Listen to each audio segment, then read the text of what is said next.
Assalamualaikum warahmatullahi wabarakatuh.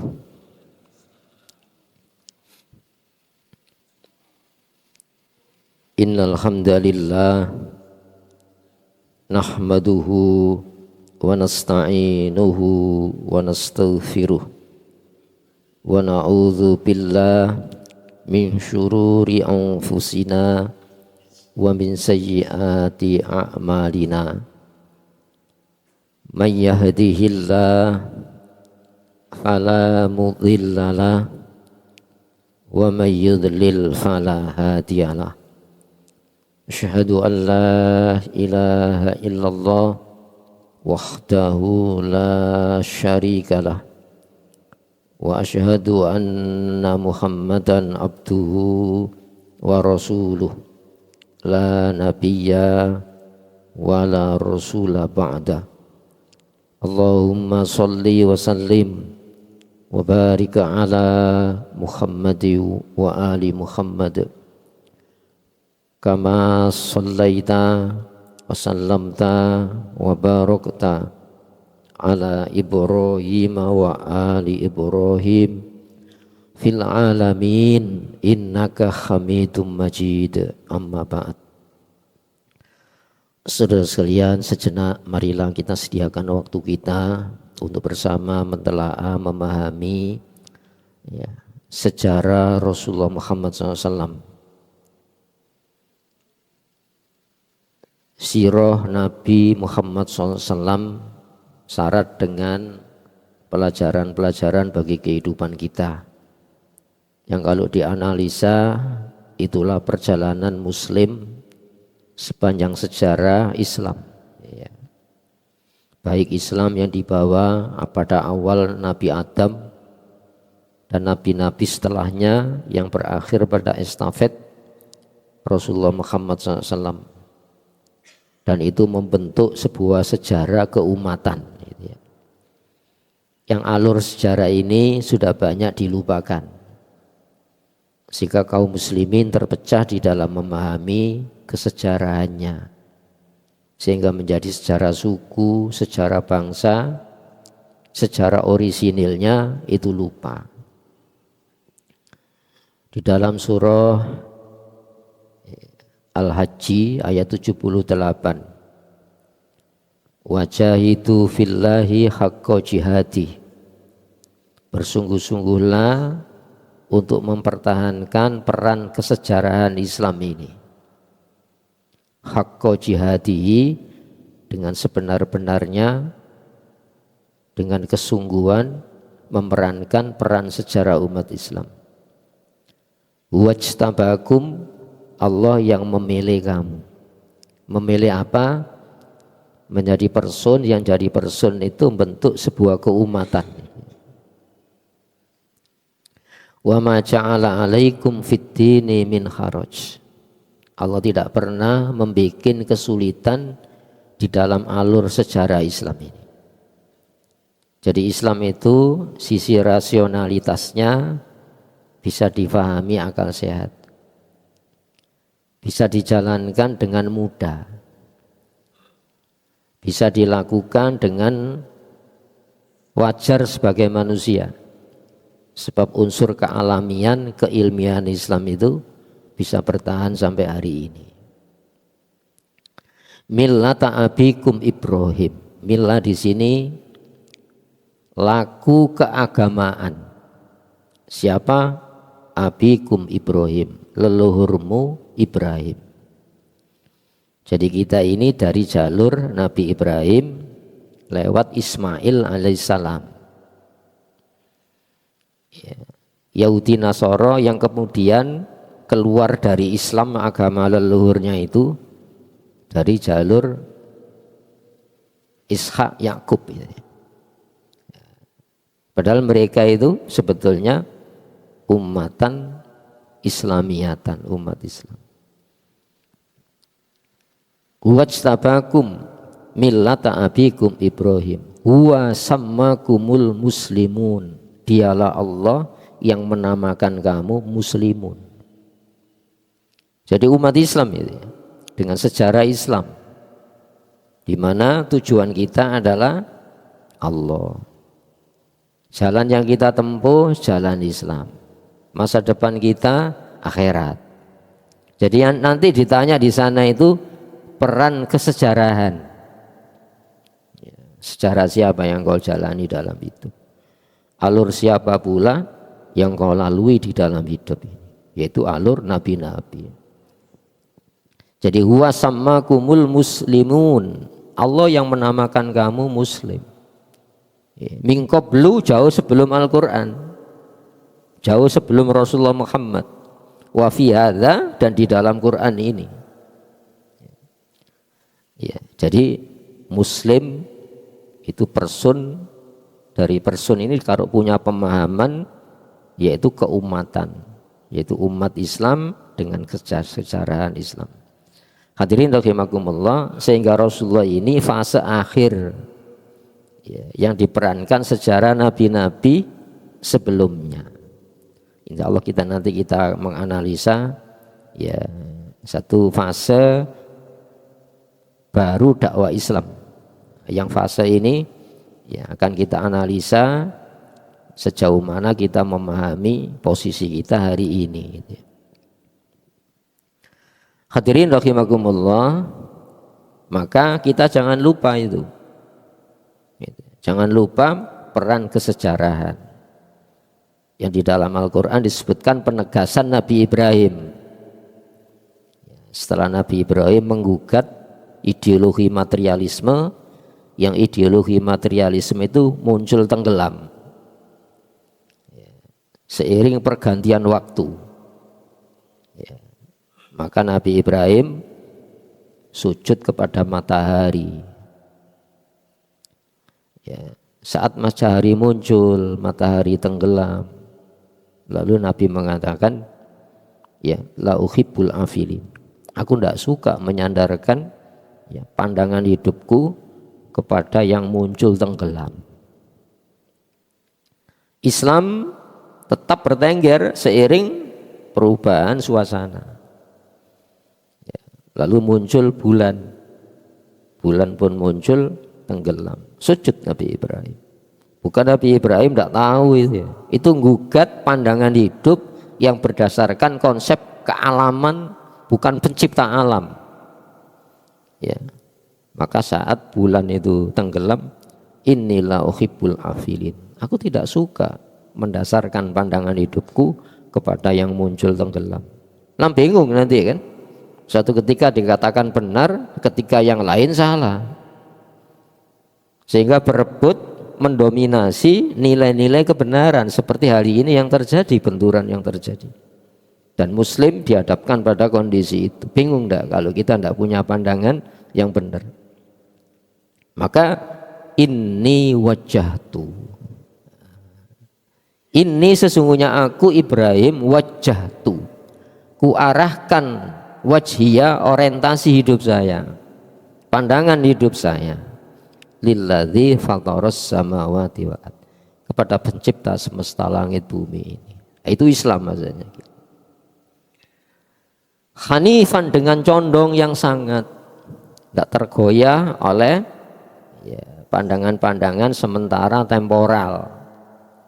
Dulu kita mengenal tembok Berlin, Jerman Barat, Jerman Timur dipisah oleh tembok. Apakah bisa hati manusia dipisah dengan batasan tembok? Tidak bisa kan? Ya, Berlin Barat mengikuti konsep ya, liberalisme, Berlin Timur sosialisme. Akhirnya apa?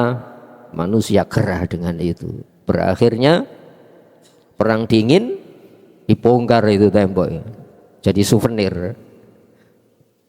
Padahal berapa nyawa yang bertempur waktu itu kan?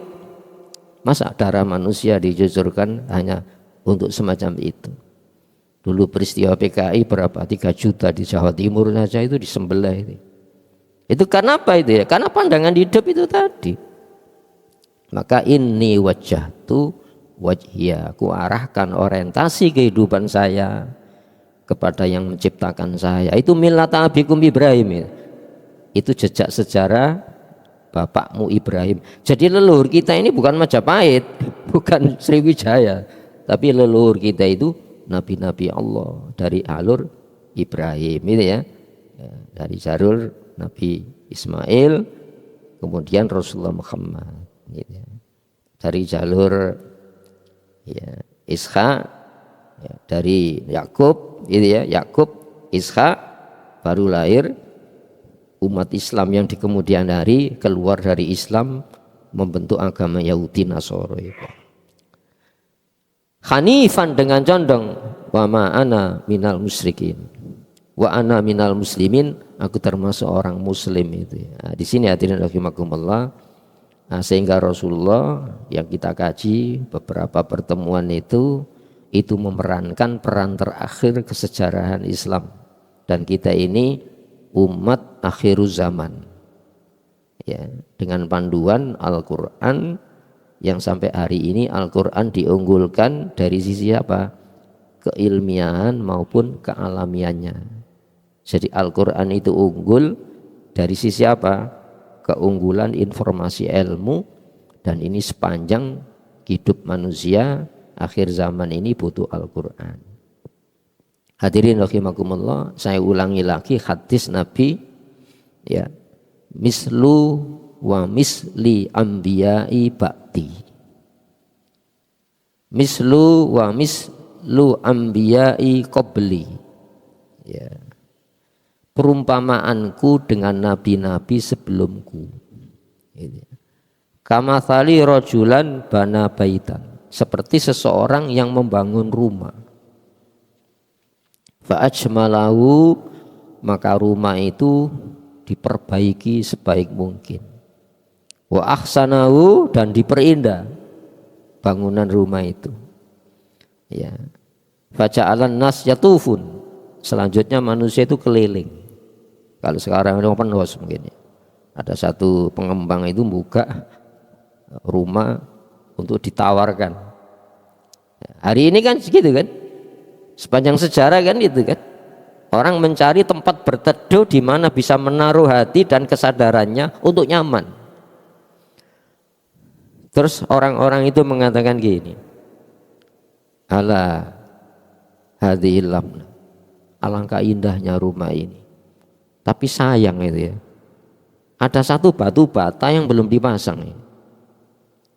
Lalu Rasulullah mengatakan, wa ana hadhil lamna, akulah batu bata itu, wa ana khatimun nabi, dan akulah penutup nabi. Dan ini kita umat Islam akhir zaman akan menghadapi syarat dengan tawaran-tawaran keindahan di luar ajaran Islam. Tapi hari ini hadirin rahimakumullah, kita saksikan secara alamiah orang berebut mencari Islam karena sudah gerah dengan berbagai macam tumpuan harapan yang bisa meneduhkan jiwa. Ternyata apa? Semuanya harapan kosong. Seperti hari ini terjadi kan ya, Dewan Keamanan yang seharusnya di pundak mereka itu mengamankan dunia, justru mereka tidak bisa berkutik menghadapi kezaliman Zionis Israel. Jadi seolah-olah mereka itu tidak, lembaga dunia tidak bisa apa-apa. Kembali kepada ini, hadirin, setelah Rasulullah pindah di Madinah itu ya, ini belum selesai masalahnya. Itu ada 16 kali perang ya. Berarti apa? Setelah pindah tidak rela mereka itu. Tidak rela. Loh, kenapa demikian? Karena Islam itu dipandang sebagai penghalang konsep-konsep pengerusaan mereka. Saya mengatakan pengerusaan. Apakah bukan sebuah pengerusakan ketika nilai kebenaran itu didominasi oleh sebuah kelompok? Kalau sekarang ini kan ada istilah itu ya, geopolitik gitu ya. Jadi sebuah kebijakan negara itu terkait baik perang damai itu terkait dengan kebijakan ke luar negerinya. Kalau umpamanya gini, komoditas dagangnya ini tidak laku, dia akan membuat kebijakan ya, bentuk jaringan pasar. Ya orang-orang seideologi kan dengan mereka. Lalu negara lain itu diposisikan tidak boleh produksi, jadi konsumen. Ini akan terjadi kan dalam perjanjian WTO kan gitu kan.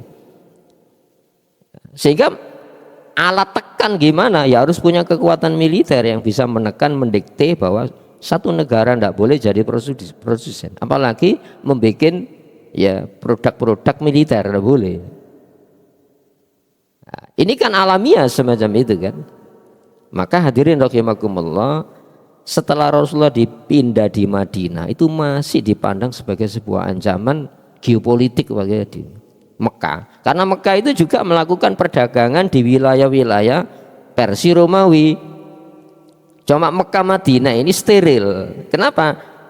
Negara-negara besar, imperium besar, tidak mungkin menghendaki Madinah tandus, ya, tidak ada apa-apanya. Secara politik kan tidak punya penghasilan apa-apa. Tandus ya, tidak punya penghasilan alam ini. Itu upaya Allah menyelamatkan Mekah Madinah yang di kemudian hari menjadi mercusuar Islam akhir zaman itu. Tapi di sana ada Ka'bah kan, dalam bentuk yang paling sederhana. Nah, hadirin rahimakumullah, sehingga Mekah Madinah itu hanya transit dagang, bukan sebuah pusat perdagangan. Jadi setelah di Madinah, Rasulullah mampu membangun sebuah kekuatan negara kota. Dan ini menjadi ancaman bagi apa? Lintas perdagangan internasional waktu itu. Sehingga tekanan-tekanan dari Mekah itu tidak selesai itu ya. Tidak selesai. Apalagi Rasulullah itu aktif menyiarkan Islam ini ke pusat-pusat negara-negara satelit yang dikuasai Persia maupun Romawi. Itu ya. Malah ada satu peristiwa itu ya. Satu peristiwa Raja Persia, Kaisar Persia Heraklius itu mendengar Rasulullah akhir zaman itu sudah ada di Madinah. Di Madinah waktu itu ya. Maka Kaisar Heraklius ini minta penterjemah.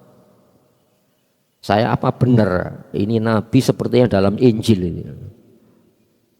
Maka dia meminta orang Mekah yang masih kafir, jangan menjadi pengikut Muhammad, orang yang paling memusuhi Rasulullah Muhammad. Waktu itu yang dipanggil Abu Sufyan, karena itu waktu gencatan senjata, waktu tidak ada perang, hari-hari bulan-bulan haram. Lalu Heraklius itu bertanya kepada Abu Sufyan, itu ya, tapi harus didatangkan itu ya orang dari pengikut Muhammad, Muslim. Jadi didatangkan oleh Kaisar Romawi waktu itu. Kalau memang Abu Sufyan ini salahkan ya, kalau benar ya benar kan. Kata Abu Sufyan, demi Allah kalau saya tidak takut dituduh pembohong, saya akan bohong. Jadi jahiliyah itu tidak mau bohong gitu. Karena namanya buruk, ketika bohong sudah tidak dipercaya menjadi saksi-saksi baik dalam transaksi apapun. Di antaranya pertanyaan di Heraklius ini, ya, Muhammad itu mengajak kepada apa? Ya. Dan adakah dari leluhurnya yang jadi raja? Saya tanya, ada yang leluhur Muhammad jadi raja? Jawabnya, tidak ada. Jawab Abu Sufyan ya. Itu ya. Lalu kenapa kau bertanya bahwa leluhur Rasulullah itu raja atau bukan? Sudah dapat dipastikan kalau leluhur Rasulullah itu, leluhur Muhammad itu jadi raja, berarti dia ingin merebut mahliga kekuasaan leluhurnya dengan ajakan jadi. Berarti dia murni mengajak kepada agama Allah. Kemudian pertanyaan kedua ini, itu ya, kepada apa dia mengajak itu? Dia mengajak kepada kejujuran, mengajak kepada perdamaian, melarang penindasan. Terus berikutnya itu benar dalam Injil semacam itu dikatakan. Kemudian apakah pengikut Muhammad itu berkurang atau bertambah? Nah, ini. Jawab Abu Sufyan, pengikut Muhammad itu semakin hari semakin bertambah. Kenapa kau bertanya semacam itu? Itu penegasan dalam Injil yang asli masih ada di Kaisar Romawi waktu itu. Kenapa? Iman yang benar itu tidak akan pernah ditolak oleh hati yang jernih. Itu ya, tidak pernah ragu. Ayo coba kalau kita ragu enggak ya? Siapa yang percaya kepada penyaliban putra tunggal Allah tertebus dosanya. Kenapa nebus dosa harus menumpahkan darah itu? Tidak usah itu kan? Masa Allah itu mengorbankan kekasihnya hanya untuk dengan menumpahkan darah hanya menebus dosa? Ragu kan ya? Kalau sudah tertebus dosanya, adakah jaminan? Berarti orang yang tertebus dosanya itu sekehendak, berbuatlah sekehendak kamu, ya kamu sudah tertebus dosanya kan? Gitu. Itu ragu kan?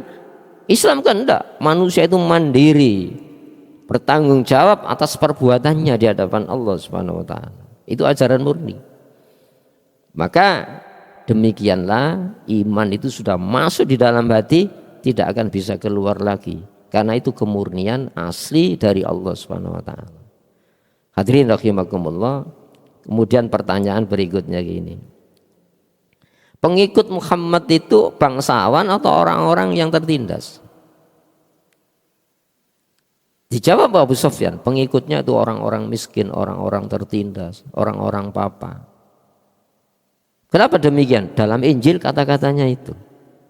Itu ya. Nah, hadirin rahimakumullah, kembali kepada ini. Jadi setelah di Madinah itu tidak selesai. Itu ya. Apalagi Persia Romawi itu memandang suatu ketika kalau Nabi itu seperti yang kau ceritakan, kekuasaannya akan sampai di tanah yang saya injak ini katanya. Dan demi Allah kalau saya mendombai mereka, akan saya cuci tangan kakinya Muhammad itu dan airnya akan saya minum. Itu Heraklius mengatakan gitu. Nah, hadirin rahimakumullah, itu pengakuan orang kafir pada zamannya. Nah, selanjutnya ketika masa-masa gencatan senjata itu bulan Dzulqa'dah. Bulan Dzulqa'dah itu ya. Rasulullah SAW ingin melaksanakan umroh. Nah, itu ya, umroh. Ini cikal bakal nanti waktu Mekah itu ya. Di dalam umroh itu Rasulullah menggunakan pelecak jalan yang paling aman orang musyrik malah. Jadi Rasulullah ya mengambil ya orang yang ahli untuk membimbing jalan menuju Mekah, ya jalan yang paling aman. Itu orang musyrik. Itu menunjukkan apa? Boleh kita memanfaatkan orang musyrik ya dalam masalah-masalah dunia. Sama dengan hari ini kan. Ketika Iran bertempur, penasihat militer dari mana? Dari Rusia bisa. Para komunis ya. Kan bisa semacam itu kan. Rasulullah itu waktu bertempur beli senjata dari orang-orang kafir. Ya sama dengan hari ini. Cuma tidak boleh ketergantungan begitu kuat sehingga apa? Kita tidak mandiri. Itu dalam kondisi-kondisi tertentu dibolehkan semacam itu. Namun yang terjadi apa? Ya, terdengar desas-desus bahwa Rasulullah akan melakukan umroh tahun ini. Itu ya. Maka utusan Quraisy itu nyegat kafilah ini. Ya, kafilah ini dicegat. Kemudian apa hadirin yang terjadi? Ya, Rasulullah mengatakan gini, saya tidak bertempur, saya hanya izin umroh. Ya, ini pakaiannya sudah tertata, pakaian ya, bagi baju ikhram. Itu ya. Akhirnya utusan Quraisy itu enggak, saya ingin mendapatkan jaminan. Itu ya. Akhirnya hadirin rahimakumullah, Quraisy ya mengutus namanya Suhail bin Amr. Jadi Suhail bin Amr itu utusan Quraisy yang dipercaya untuk merundingkan boleh ndak umroh tahun ini. Gitu ya. Ya, akhirnya terjadi perjanjian itu. Di antara ya klausul perjanjiannya ya, saya bukan menghalangi kamu masuk Mekah. Sebab nanti dunia internasional itu memprotes Mekah bahwa Ka'bah itu bukan zona internasional. Karena itu waktu zona internasional Mekah itu pusat perdagangan kan. Makanya musim haji itu rame. Makanya Mekah itu ingin mengendalikan Mekah sebagai zona politiknya. Ya, sama dengan Hormuz hari ini. Ini ya. Hormuz dibuka, ditutup. Siapa yang berwenang? Ini ya. Ya sama dengan itu. Itu sebetulnya di balik itu ada motif-motif ekonomi, di saat yang sama ada politik ya. Maka hadirin rahimakumullah, di antara klausul itu ya, kami Mekah tidak menghalangi kamu masuk Mekah, tapi saya punya hak untuk memberikan izin atau enggak. Nah, untuk tahun ini jangan, tapi tahun depan itu pun dengan apa syarat? Ya, senjatanya enggak boleh dicabut dari tempatnya. Artinya apa? Enggak boleh bawa senjata. Rasulullah SAW tidak masalah ini. Ini kan seolah-olah dalam klausul itu kan merugikan Islam kan ya. Loh, kalau terjadi pembantaian di sana gimana kan? Itu ya. Nah, yang nomor 2 itu ya. Jadi tahun depan itu boleh melaksanakan umroh. Berikutnya itu ya, siapapun, nah itu dalam perjanjian Hudaibiyah itu gitu. Siapapun warga kami ya yang hijrah ke Madinah itu harus dikembalikan. Harus dikembalikan. Jadi kalau ada warga Mekah ke Madinah itu harus dikembalikan. Rasulullah mengiyakan ya. Itu kita tahu bahwa ini memang benar-benar wahyu Allah ya. Nanti dia analisa ini. Kemudian kalau ada orang Medina ke Mekah tidak boleh dikembalikan, tidak boleh diambil oleh Medina. Rasulullah mengiyakan ini. Sampai sahabat ini, Sayyidina Umar mengatakan gini, ya Rasulullah, apakah benar kamu itu utusan Allah? Iya benar, saya ini utusan Allah, saya tidak pernah khianat itu. Tapi kalau dilihat dari poin-poinnya tadi kan merugikan semuanya. Itu ya. Maka hadirin rahimakumullah, malah di situ ditandatangani ya, min Muhammad Rasulillah ya ila Suhail bin Amr, bunyinya gitu, dari Muhammad utusan Allah kepada Suhail bin Amr. Itu kerasnya orang Mekah itu gitu. Ini dicoret ya, Rasulullah dicoret ya. Kalau saya mengakui kamu Rasulullah, saya tidak akan bertempur melawan kamu itu kan. Justru saya tidak mengakui engkau Rasulullah, saya bertempur melawan kamu kan. Jadi katanya Sayyidina Ali penulisnya, saya tidak mau nyoret itu. Saya khawatir kalau nyoret utusan Allah ini. Tapi yang benar gimana? Min Muhammad ibn Abdillah gitu. Muhammad putra Abdullah. Ya Allah waktu itu. Enggak, saya tidak mau menghapus Muhammad Rasulullah. Jadi Rasulullah sendiri min Muhammad Rasulillah gitu. Mekah tidak mau. Loh, kalau saya mengakui engkau utusan Allah, saya tidak akan memerangi kamu. Justru saya memerangi kamu itu karena saya tidak mengakui engkau utusan Allah. Lalu Rasulullah mengatakan, di mana tempatnya sih? Rasulullah sendiri yang menghapus tulisan ini. Dihapus. Wah, itu kerasnya orang-orang Mekah itu semacam itu. Nah, ini bisa kita ambil pelajaran. Jadi ada orang tahu kebenaran, tapi memang tidak mau benar. Orang ini kan tidak bisa kan, ya. Sehingga di dalam Al-Quran itu ada fase-fase ya bentuk dakwah baru. Jadi Islam itu kan gagasan rasional dan ini bukan dari orisinil manusia, dari Allah Subhanahu wa taala. Kan ada ud'u ila sabili rabbika bil hikmah. Ajaklah manusia kepada tujuan Allah, kepada Islam, kepada masa depan akhirat bil hikmah, dengan hikmah. Itu hikmah itu kan penalaran logis kan. Makanya Islam disebut bayan. Bayan itu penjelasan.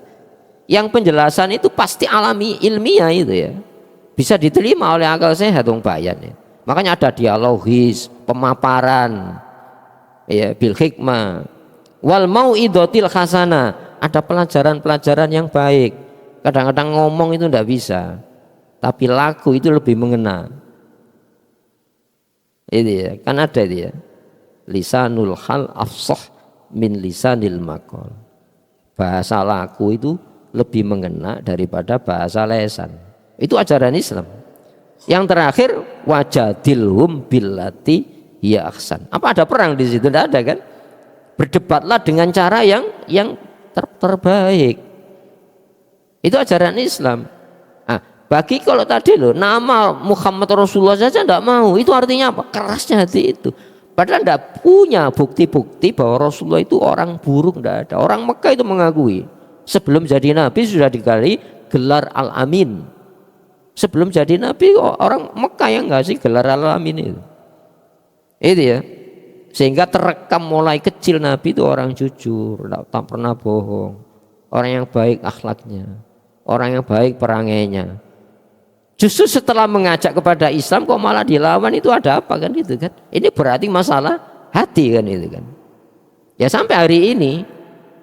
Jadi dakwah Islam itu bukan sekadar ya tutur-tutur, tapi harus ada kekuatan yang menghalangi manusia dari mengetahui Islam secara rasional. Dan tidak bisa kecuali apa? Dengan kekuatan. Sehingga Rasulullah itu jangan kita tangkap Rasulullah itu hanya berkutat di masjid. Rasulullah itu imam tentara. Rasulullah itu yang memegang kendali pasukan. Rasulullah itu di samping Rasulullah juga kepala negara, Nabi itu. Hadirin rahimakumullah.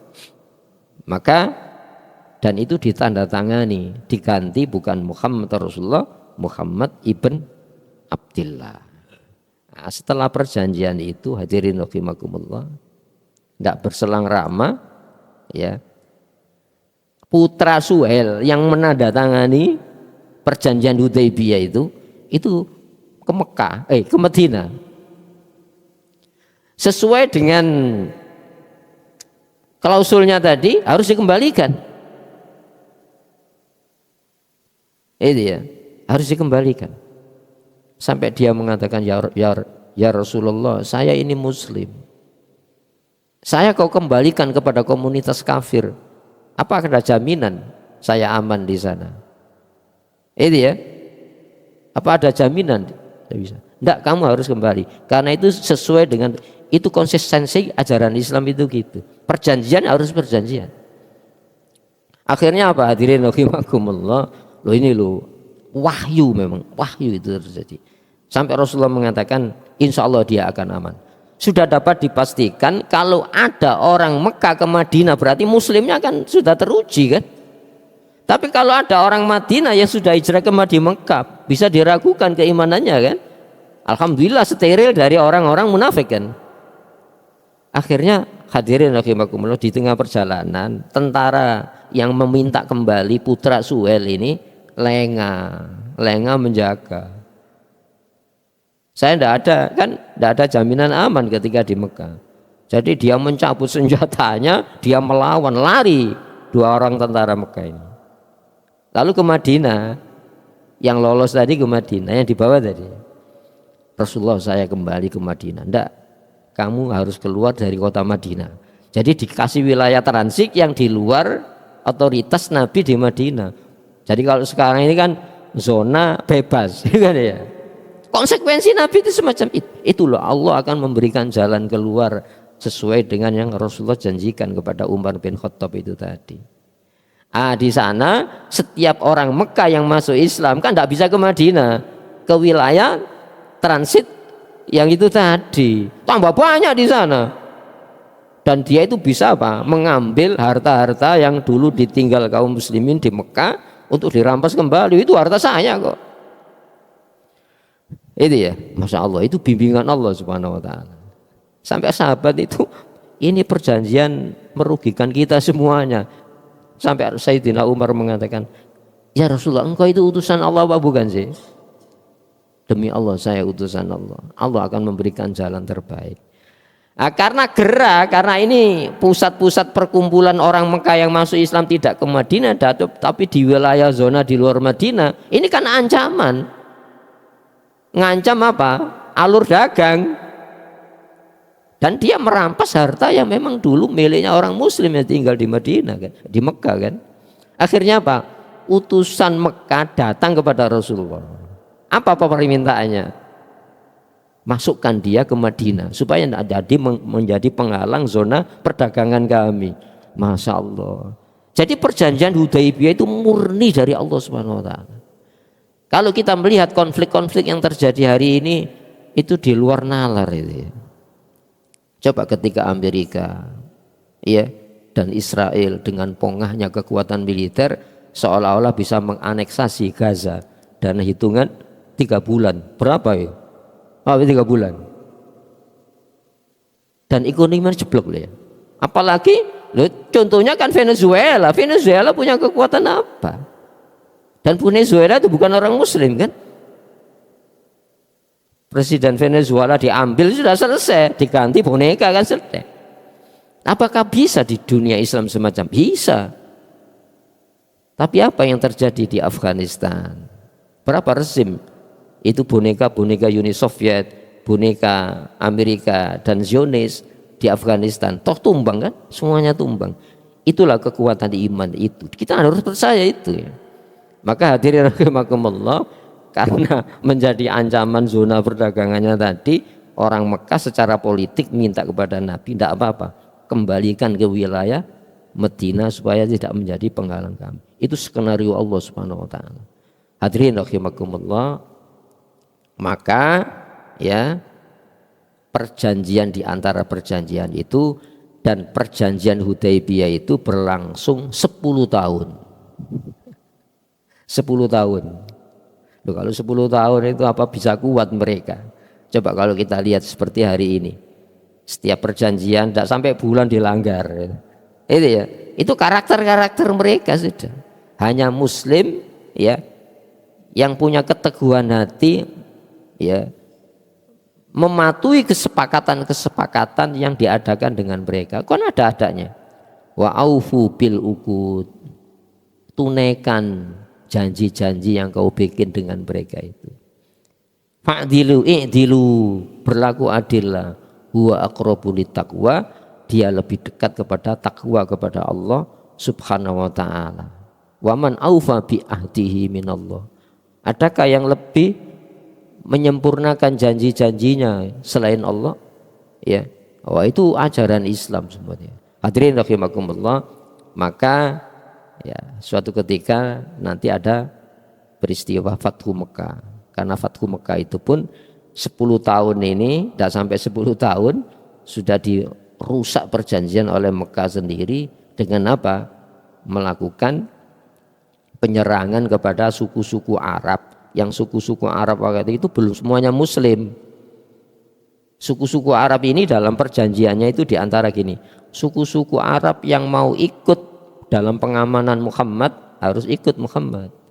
Yang masuk ikut dalam pengamanan Mekah harus ikut Mekah. Banyak suku-suku yang kafir itu lebih nyaman dalam perlindungan Madinah malah. Nah, nanti di kemudian hari suku-suku ini akan bertempur dan itu pengkhianatan, merubah dan merusak perjanjian itu. Maka Rasulullah sudah akan bersiap memasuki kota Mekah. Hadirin rahimakumullah, dari poin-poin perjanjian Hudaibiyah itu bisa kita tarik sebuah kesimpulan bahwa Muslim itu boleh mengadakan perjanjian dengan non-Muslim selagi perjanjian-perjanjian itu dalam konteks kebijakan politik sebuah negara. Dan ini akan berlangsung terus, itu ya. Dan saksi-saksinya harus dicatat. Yang mewakili siapa, yang mewakili Muslim siapa, dan ini tidak boleh dalam tekanan. Kalau perjanjian Camp David tidak gitu kan, dalam perjanjian Camp David tidak semacam itu, dalam tekanan moncong senjata kan itu, sehingga dipaksa mengakui keberadaan negara Israel. Padahal Israel itu tidak punya negara itu. Saya pikir itu mungkin ini sebagai bahan diskusi pada pertemuan pagi hari ini. Saya persilakan kalau ada, monggo.